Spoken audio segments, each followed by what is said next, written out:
Hey, I'm Aubrey, and this is my story. I grew up in a Christian home, and I was saved at a really young age. And because of this, I always thought that my testimony wasn't important. But as I have gotten older, I learned that every testimony is important, and that no matter what your testimony is, like, God is going to use you through that, and He's going to build His kingdom through your testimony. So I was saved really young. I was baptized when I was like 7.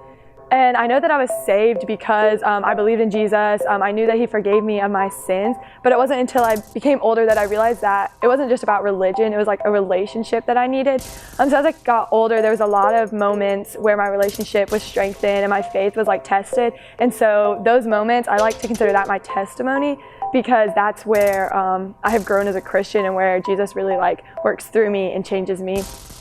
So my first like really big thing for me was probably middle school. That's when I started to grow my faith in my youth group, and I started to just have amazing like fellowship with other Christians, and I still feel like that's really important, and I love having fellowship here at Alice Drive. But I became really attached to the people at that youth group, and I felt like my faith was really dependent on those people.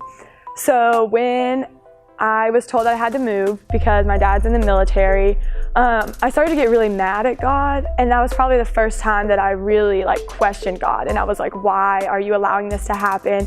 Because I had really been growing my faith, and I was like, God, I feel like this is where you want me to be, and I thought I knew God's plan better than He did. And so I was really mad, and I was like, this isn't right. Like, why are you moving me to South Carolina? I don't know where that is. I was like, I have an amazing school. I have an amazing church. I have an amazing youth pastor. And I was like, this is where I need to be. I was like, this is how I'm growing my faith. This is how I'm becoming a better person. And so really for a few months, like after I learned that I was moving, I really grew away from God, but I would still be at youth group, and like no one else knew that anything was different in my faith, because I would still sing the worship songs. I would still act like everything was fine and that my faith was totally fine. But I really was like ignoring God. Like I was trying to push Him out of my life because I was like, you don't know what's best for me. And it was really, we went to my last week being with that youth group. We went to church camp, a huge camp. And one of the nights was like really emotional. And we went around a bunch of different like stations. And there was one station where it was like, just pray. And okay, I was like, okay, that's cool. Like all these other ones seem really like intense and like really just, I don't know, like questioning your faith or like growing your faith. And I was like, this is just pray. I was like, well, I can do that anywhere at any time. Why is this one of these like stations? But I was like, okay, I'll pray, even though I haven't done that in a while. And I start praying, and all of a sudden just like this huge like wave like of emotions like come over me, and I just start like bawling.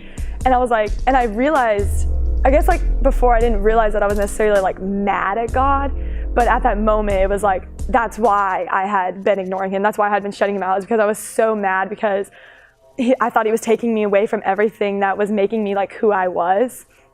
But I started like crying, and I was like, God, I'm sorry. Like, your will is better than mine. And if you want me to move, like that's what I'm gonna do.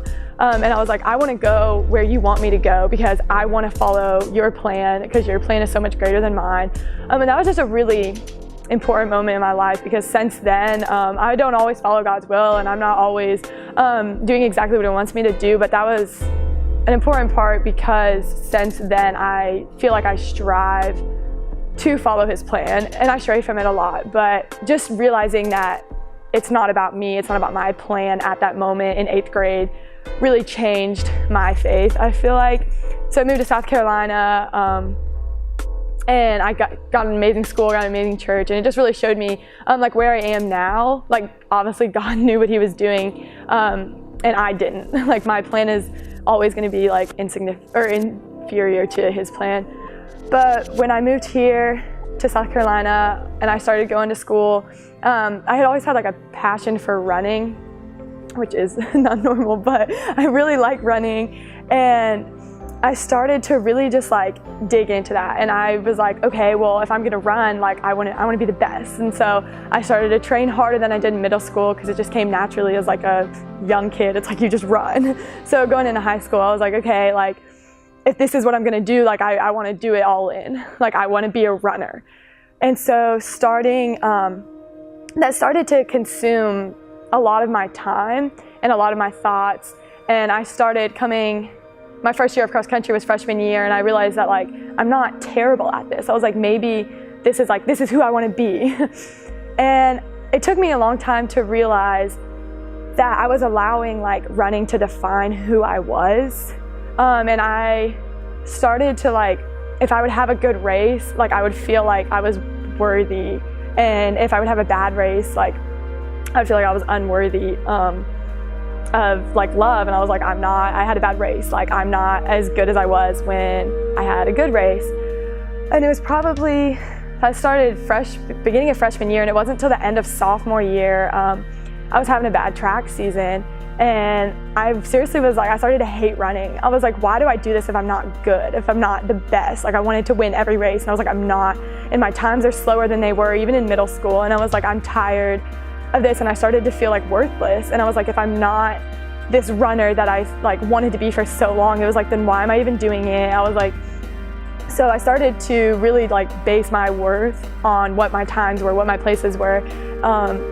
And I was like, I don't even want to go to the state meet for track, which is normally like a really big deal and really exciting. But it was the Sunday before that state meet that Pastor Clay said something along the lines of like, your failures and successes don't define you, your Creator does.